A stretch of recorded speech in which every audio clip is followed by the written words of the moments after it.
The heavy wooden doors of the university's central debate hall groaned open as Aliyah stepped through. Her long black abaya moved with quiet elegance, and though her expression remained composed beneath the soft veil, it betrayed nothing. She paused briefly, scanning the rows of students already seated. Their eyes turned to her, some with curiosity, some with respect, and others with a polite, hidden skepticism. She moved forward steadily, each step resonating in the vastness of the hall, and arrived at the podium reserved for her. With gentle fingers, she adjusted the microphone, though her gaze never met the audience. Her focus was fixed on the man seated opposite her, Father Ranu. His white clerical collar stood out crisply against the dark folds of his robe, and his posture radiated practiced confidence. He exuded the kind of authority that comes not just from faith, but from years of polished sermons, reverence earned through influence, and the intangible weight of social power. In hushed tones, the crowd murmured. Some spoke of his intellect, others of the miracles attributed to him in remote villages. For many, he was untouchable, a man of God, above question or doubt. The theme of the evening's debate was displayed in bold letters behind the stage: truth and salvation, the path to God. The moderator, a professor of theology, stood before the assembly. This evening, he announced, we gather not to win arguments, but to seek understanding. Representing the Christian clergy and the Muslim student body, our two debaters will explore the nature of truth. This is not a battlefield. You are here to listen, not to react. Aliyah remained still, her eyes unwavering. She was already deep in thought, playing out potential arguments and counterpoints. Yet beneath her analytical calm, something stirred. It wasn't arrogance, it was conviction. She wasn't here to earn applause. She was here because silence was no longer an option. Father Ranu rose first. His voice flowed like aged wine, smooth, deliberate, rehearsed. My dear brothers and sisters, he began, I do not speak to conquer, but to reveal. There is only one truth, and that truth became flesh. His name is Jesus. His speech unfurled like a sermon cloaked in philosophy. He quoted scripture, spoke of divine love, sacrifice, and the promise of salvation through Christ. Occasionally he glanced at Aliyah, not overtly, but enough to be noticed. When he concluded, the hall responded with polite applause. He bowed his head modestly and returned to his seat, hands neatly folded in his lap. Then it was Aliyah's turn. She rose slowly, her hands gripping the podium's edge. Her voice was not loud, but it resonated with strength. Truth, she said, does not fear inquiry. It does not conceal itself behind sentiment or heritage. Truth stands alone, unchanging, incorruptible. She quoted the Quran, not for drama, but with sincerity, her words flowing like a quiet stream, inviting, thoughtful. She did not attack, she clarified. She did not accuse. She asked, if God is one eternal and indivisible, how can he be born, suffer, and die? Can the Creator be slain by his own creation? The hall stilled. A few students exchanged uncertain glances. Ranu's expression remained composed, but his hands had tensed. Aliyah continued, shifting into something more personal. I was raised in a home where people prayed without understanding. I read the Gospels before I ever opened the Quran. I searched not for religion but for God, and what I found wasn't answers, it was surrender. Islam didn't hand me certainty. It gave me questions and the courage to pursue them. She paused, her voice softening. I do not stand here to judge Christianity. I stand here to protect my right to question it. When she sat down, there was no applause, only silence. A silence thick with something deeper than hesitation. The moderator glanced back and forth between the debaters, unsure how to proceed. Then a hand rose from the audience. A young man with disheveled hair and an uncertain voice stood up. "Can I ask something?" he asked, almost too quietly. The moderator hesitated, then nodded. Briefly, the student looked directly at Father Ranu. "What happened to Mariana?" The atmosphere shifted. Father Ranu flinched. It was small, but unmistakable. Aliyah caught it instantly. His once composed hands were now clenched around his sleeve. The moderator looked confused. "Mariana? Who is—" The student persisted. "You knew her. She was part of your parish. She vanished 2 years ago. Some say she moved abroad. Others say she lost her mind, but I saw her. I remember her." Another student stood. "I knew her too. She used to sing at the chapel. Once she told me she was afraid of someone." Now all eyes were on Ranu, even Aliyah's. The priest let out a strained chuckle, brittle at the edges. "This isn't the time for rumors," he said, but no one laughed. His voice, once commanding, now sounded thin. His authority even. The air in the room changed again. Ranu gave a nervous laugh, clapping once, the sound echoing hollow and alone. "Dreams, my children," he said, "are not revelations. Let us remain grounded." But Aliyah's hand was already on the photograph. She lifted it gently. Mariana, radiant, young, smiling in front of a church gate. The photo was worn, edges soft with time. "We should let her speak," Aliyah said quietly. But instead of continuing, she looked toward Ezra. "Tell them the rest." Ezra hesitated, then lowered his voice. She turned and walked into the chapel. But it wasn't the same anymore. Inside it was ruined, burned, like something sacred had been ripped apart. And then I heard chanting. At first I thought it was a hymn, but it wasn't. The lights in the hall seemed to flicker. Aliyah rose once more, not to argue but to witness. And this time her gaze was no longer locked on Father Ranu. It was fixed on something beyond him. "Let me tell you a story," Aliyah began, her voice gentle yet unwavering. Not a debate, not a doctrine, a girl. And as her words filled the space, something imperceptible shifted in the room. The lights didn't dim, but the mood did. A hush fell like a soft shadow, drawing every ear closer, every heart tighter. Her name was Mariana. She was 17 when she joined the youth choir at the seminary. Her voice was a gift, clear and haunting. Her heart was unguarded, full of grace. But what set her apart was her hunger for God, for truth, for understanding. A few students leaned forward, others sat still as statues. Aliyah's voice floated through the thickening silence. She believed in love. She believed in forgiveness. She believed that when the soul is bare and feet touch the earth, we come closer to the divine. She used to walk barefoot in the seminary gardens because she said she felt God best that way. She would smile up at the bell tower and say its ringing sounded like heaven breathing. A faint smile flickered on the faces of some students, but it quickly faded. But then Aliyah continued, her tone shifting ever so slightly. She began writing. In a diary. Nothing unusual at first. Prayers, questions, dreams. But slowly, her entries changed. They became strange. She wrote that someone was watching her too closely. That whispered prayers weren't always meant for God.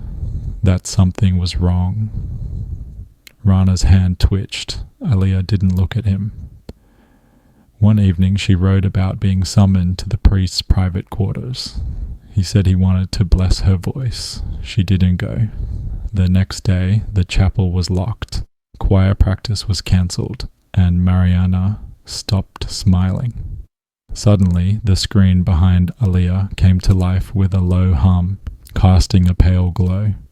On it, scanned diary pages began to appear, handwriting shaky, uneven, desperate. He said God sees through him, that I needed to be tested, that my silence would be holy, that pain brings purity. Gasps whispered across the room. Aliyah's voice remained calm, steady. She tried to leave. She wrote letters, pleading ones, but no one responded, because someone, her gaze briefly flicked toward Ranu, was making sure they never reached anyone. Then, with gentle precision, she slid the next photo onto the screen. It was grainy from a security camera. Mariana, standing alone in a dim hallway, her clothes were disheveled, her eyes wide. The timestamp was from 2 years ago, the night she vanished. She came back that night, Aliyah said softly, to confront the truth, to record it. The screen shifted again. A sound file began to play. The room held its breath. I'm here. Mariana's voice trembled slightly, but she did not waver. I know what you did. I don't want revenge. I just want the truth. Another voice followed, low, controlled, threatening. You'll ruin everything. Don't be foolish. No one will believe you. And then Mariana again. I don't need them to believe. I just need God to know. The file ended. The silence that followed was not empty. It pulsed with held-back tears and hearts beating too fast. Aliyah stepped closer to the edge of the stage. That was the last anyone heard from her. Her body was never found, but her voice remains. She turned slowly toward Father Ranu. Do you remember what you told her, Father? Ranu's lips parted.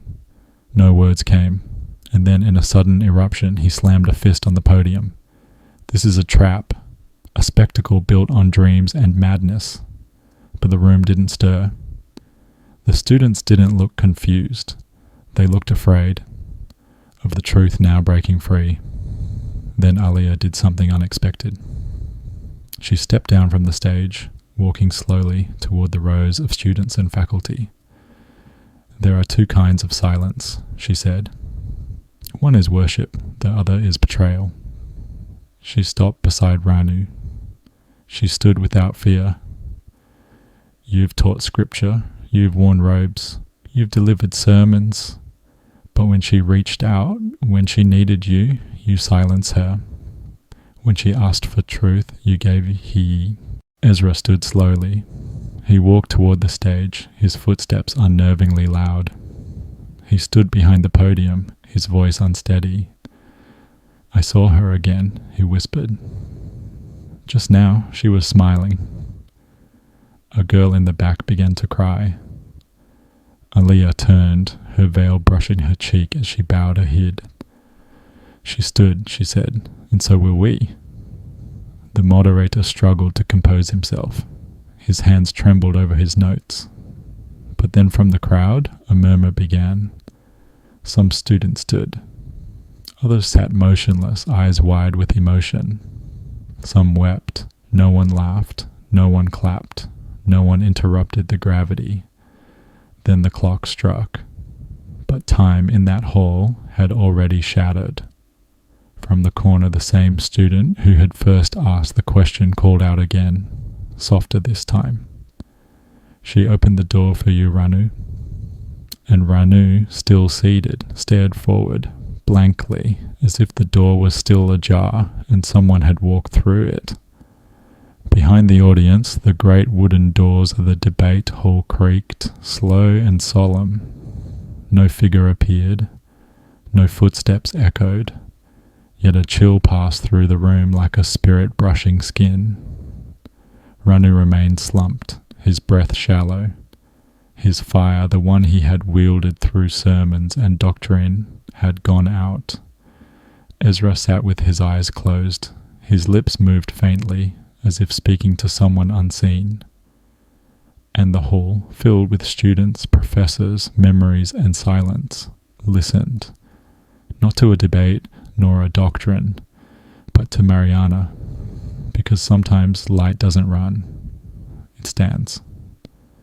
Ezra's voice dropped, no longer addressing Ranu, but someone far beyond what eyes could see. I failed her. Then something shifted, subtle, yet undeniable. The high window panes in the hall shimmered faintly, as though brushed by a wind from within. Light, soft, not searing, began to glow on the stage. It didn't come from any bulb or spotlight, but rather from the very air itself, as if the truth had taken on form and hovered in silence. Aliyah, who had remained motionless through it all, now stepped forward. She said nothing. She didn't need to.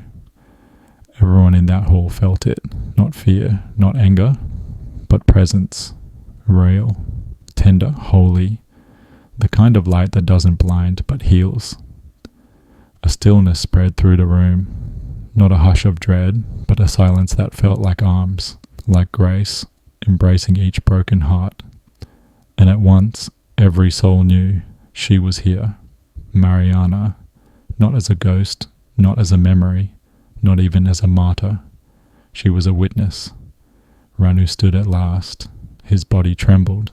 He opened his mouth to speak, but his voice cracked with the first word. The tears came, not with theatrics, but with weight, the kind that break through decades of denial. I did it, he whispered. A ripple moved across the room. I didn't kill her, not with hands, but I shattered her spirit. I took what was meant to give life, the word of God, and made it a weapon. I made her feel ashamed, dirty, unworthy. And when she finally had the courage to rise, I tried to silence her. I tried to bury her voice like it was sin. He turned slowly to Ezra. You weren't the only one who failed. Then to Aliyah, you were right. Truth does not fear questions. I did. I feared them because they pointed at me. I feared exposure. I feared shame. I feared losing my name, my robes, my power. So I destroyed what could destroy me, and I thought I would walk away unburned. Ranu collapsed to his knees. Forgive me. The room did not shake physically, but the spirit of it did. Students wept openly. Professors, men and women who had taught scripture for decades, looked as though their own foundations had begun to tremble. Then Ranu, through tears, whispered again, this time almost to himself. I see her now. She's not angry. She's radiant, his head tilted upward, eyes wet. She's standing in light. Ezra dropped beside him, knees to the ground, voice barely holding together. I saw her just now, in my dream. She smiled. Aliyah, too, knelt, not in defeat, but in reverence. To those who fall, she whispered, there is still mercy. The moderator, sitting at his desk, was visibly shaking. His pen trembled in his hand, unable to put words to what had just unfolded. Outside, clouds gathered, casting long shadows, but no rain fell, only light. Strange, golden light, like the first glimmer of morning after the longest night. As the three knelt on the stage, a student at the back leaned toward a friend. I don't know what just happened, he murmured. His friend replied, almost reverently, I think a storm just ended, and another one began. But this one will grow flowers. Then the old loudspeakers, unused for years, crackled softly above. No announcement came, no sermon, only the sound of bells, gentle, mournful, forgiving. It was as if the chapel itself had offered its apology. The camera that had captured the debate now slowly panned across the room. Students, once skeptical, once indifferent, sat with wide eyes and aching hearts. This was no longer a discussion of belief. It had become something. As the final chime faded, Mariana's voice returned, soft, A whisper across the spirit. I was never afraid of death. I was afraid of silence. And when even that voice slipped into stillness, the silence that remained was sacred. Not dread, not confusion, reverence. Even the very walls, lined with portraits of famed theologians and philosophers, seemed in that moment to listen. Aliyah rose slowly, steady as stone, her veil catching the last glimmer of light. Her eyes scanned the crowd, students, teachers, guests, some still crying, others stunned into wordless awe. Ezra remained knelt, head bowed, lips whispering silent prayers. Ranu beside him seemed smaller now, not from shame cast by others, but from the collapse of his own pride. The man who once ruled altars with eloquence and awe now looked like a shell, hollowed by truth, stripped of illusion. Aliyah walked back to the podium. With calm hands, she picked up a small flash drive and plugged it into the system. The screen flickered. No dreams, no dramatizations. Evidence, digital records, phone logs, anonymous letters sent to seminary officials, returned unopened. Text messages Mariana had sent to church authorities, flagged and deleted from within the system. Then came the final proof. A clear forensic audio file recorded 2 weeks before Mariana vanished, her voice shaking but unmistakable. "You were supposed to help me find God," she said, "but all I found was your darkness." A man's voice responded, cold, controlled, careful. "You know nothing of darkness. It's people like you who poison the church, with your questions, your suspicions." Her answer cut through the room like thunder. "Then let it be poisoned. If the truth breaks it, it deserves to fall." The audio cut out. No one in the audience breathed. Aliyah turned to them all, composed. "You don't have to believe me," she said. "You just heard her." No applause followed, no reaction, only awe. Then came the sound of boots at the door.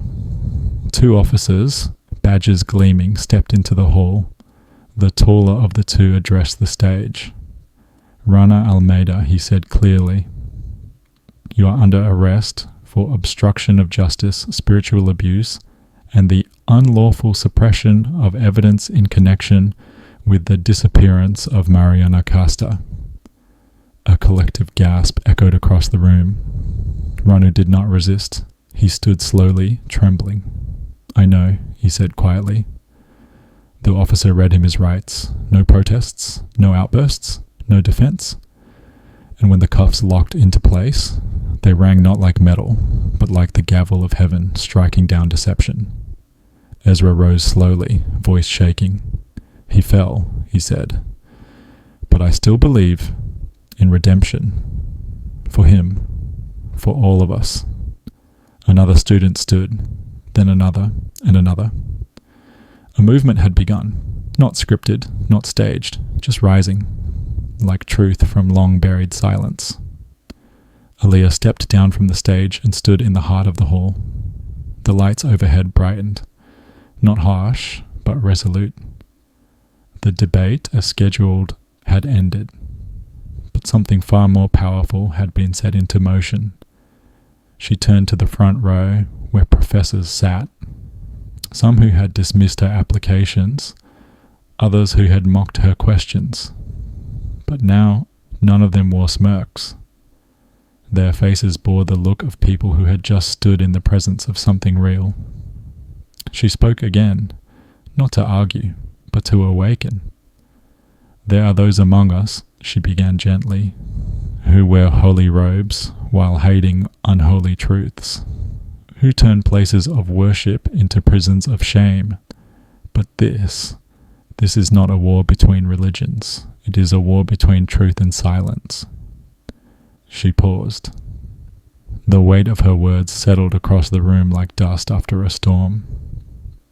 Today, a man of power fell, not because he was attacked, but because truth was finally given space to speak. And it wasn't me who exposed him. It was the voice of a girl whom the world believed had vanished. She looked down at the folder in her hands. Slowly, she closed it.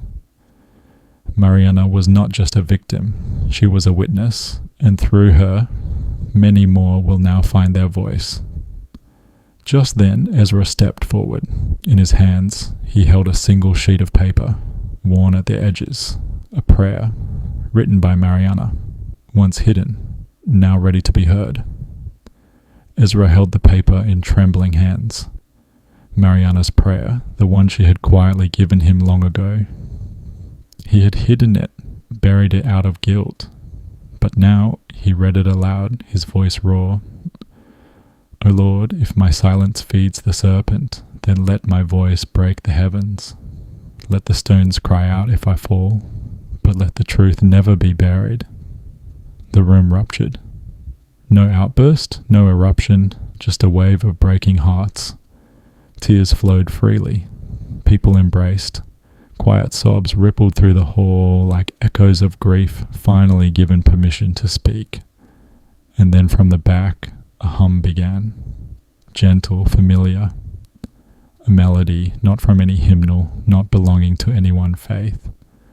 It was a tune Mariana used to sing while tending to the flowers outside the chapel, watering life into a place that... By dawn, he rose, dressed plainly, walked across campus without purpose, only pull. The morning was cold but calm. His footsteps, for the first time in months, felt light. Along the way, students passed him. Some offered nods, others held gazes that spoke more than words. Ezra didn't return their looks. He simply walked forward, deeper into the grounds, past buildings, beyond trimmed paths, until he reached the overgrown trail near the old seminary. There, weathered and worn, stood a stone cross. Beneath it, unmarked but unmistakably sacred, was Mariana's grave. He had never dared come here before. He had feared the weight of the silence. But now he knelt. No theatrics, no ritual, just a whisper. I was blind. I thought I was doing God's work. I thought silence protected the sacred, but I see now. Silence was betrayal. A wind moved gently through the trees. Ezra stilled. At the base of the grave sat a candle, lit. No one around. No signs of how. He approached it slowly. The flame didn't flicker. He sank to the ground beside it, overwhelmed. Then a voice behind him broke the hush. She's come to others too. Ezra turned. Aliyah stood a few steps away, her black coat drawn close, her breath visible in the morning cold. You've seen her? Ezra asked. Aliyah nodded.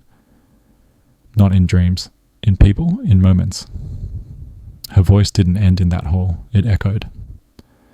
She stepped forward and sat across from him on the other side of the grave. Her voice was gentle. She was light, and light doesn't wait for permission to shine. Ezra looked down, ashamed. I believed God lived in temples and sermons, he said quietly. But I met him in her scream. Aliyah was silent for a while before responding. Sometimes God hides in screams, she said, and in the voices we're trained not to believe. That's why the prophets never came from palaces. Ezra wiped his eyes. I want to know the God she knew.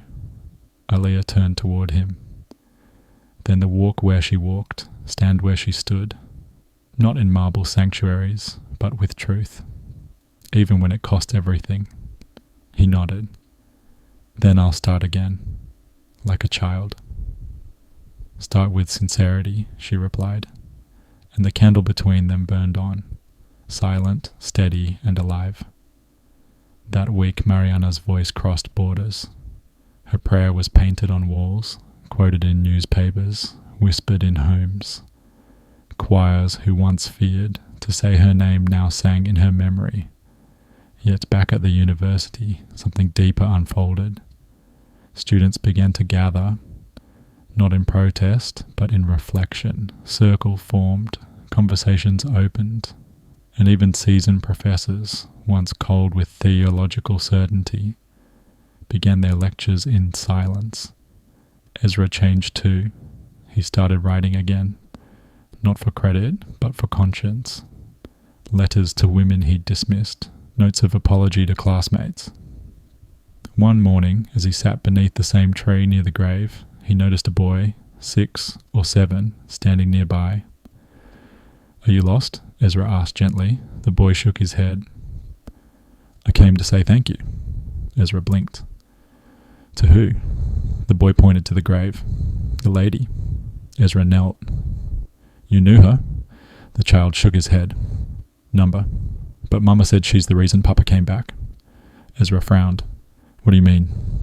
The boy's eyes were clear. "Papa used to work in the church, but he was always angry. Then he saw the video. He cried. Then he came home and said he was going to change. He said, the light came back." Ezra's throat tightened. The child pointed to the candle. "Is she in there?" Ezra shook his head. "She's in the truth, and truth doesn't die." The boy smiled, nodded once, then turned and walked away, barefoot through the grass. A few days later, Ezra gathered with other students beneath the same tree.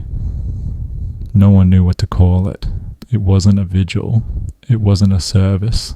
It wasn't a protest. It was a meeting of hearts.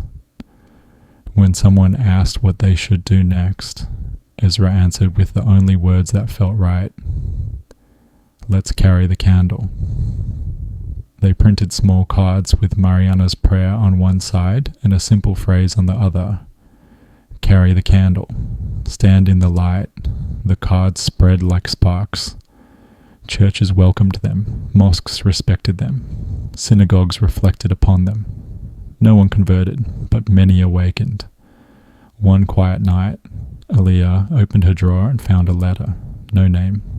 No return address. Just a single folded page. "You did what I couldn't. You let them hear me." Below the words, a tiny sketch of a candle. That night, as she knelt for prayer, a soft glow filled the room. A candle.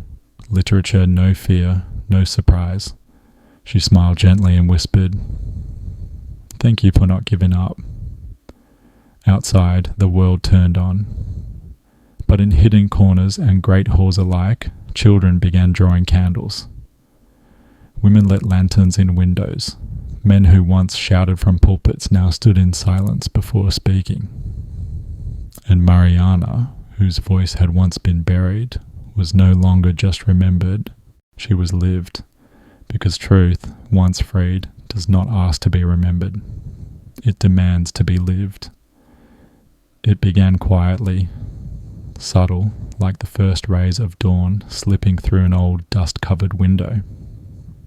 At first, hardly anyone noticed. A lone lantern flickered in the window of a bakery in Rome. In Casablanca, a young girl, distracted during class, sketched a candle in the corner of her notebook. In a small Kenyan church, a pastor paused during his sermon and quoted Mariana's final prayer. Across the globe in Jakarta, a humble shopkeeper tucked handwritten cards into his customers' bags. On each one were just a few words: "Carry the candle, stand in the light." There was no call to action, no viral campaign, no charismatic leader urging people to rise. Yet, like wind skipping across still water, Mariana's light moved. Quiet, unstoppable, uncontainable. She had not returned, but somehow her light had never truly left. In one city, a synagogue opened its doors to a local imam, inviting him to speak at a memorial held in Mariana's name. In another, a mosque and a church held a joint silent vigil by candlelight. Around the world, interfaith gatherings swelled, not out of rivalry or conversion, but out of reverence and grief.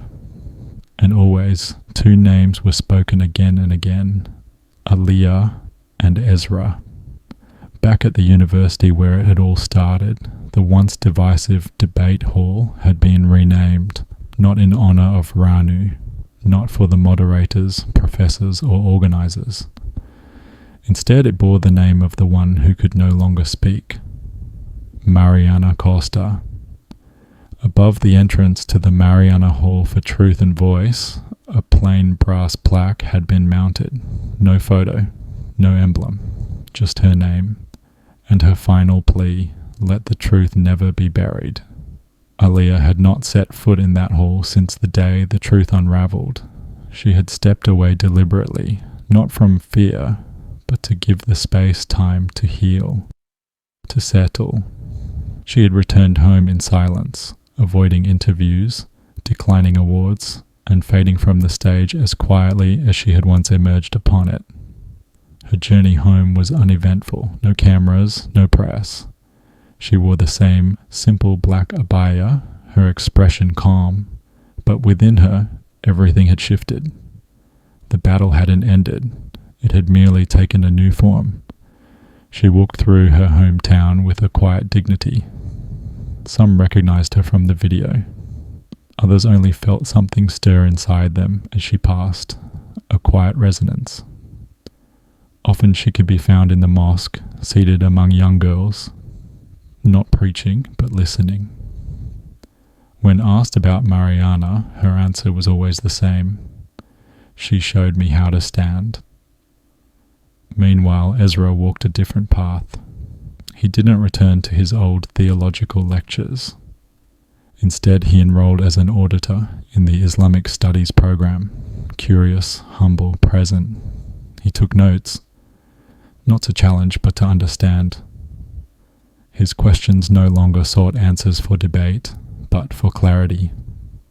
He also began volunteering weekly at a women's shelter, quietly helping, always listening.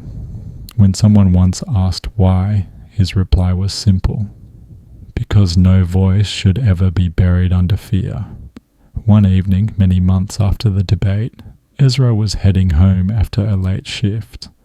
The sky above him churned with dark clouds, thunder echoing faintly in the distance. As he passed the old university garden, he noticed a small gathering under the great fig tree beside Mariana's grave. Students, maybe a dozen or more, holding candles.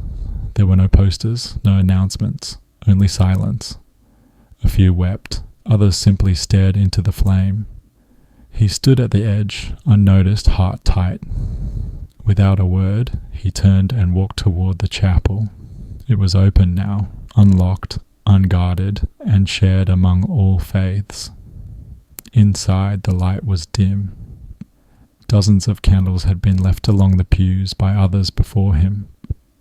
At the far end, where the altar had once stood, now there is only a circle, symbols from various traditions etched gently into the stone. No icons, no saints, just space for presence, for light. He knelt. There were no scripted prayers, just the weight of his heart laid bare. His whisper barely rose above the sound of the wind. Guide me. Then he felt it, a hand lightly resting on his shoulder. He turned. It was Aliyah. She had come back, quietly without announcement or crowd. She knelt beside him. They did not speak for a long time. The candles around them flickered softly. When they finally did speak, it wasn't of doctrine or justice, but something gentler.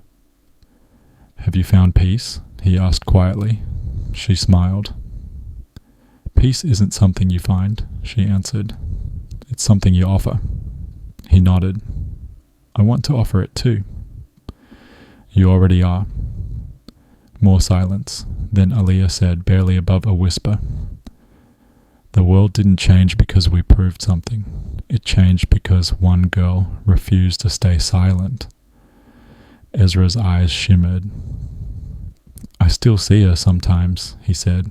"Not in dreams. In people, me too." They remained seated, surrounded by light. When they rose, the sky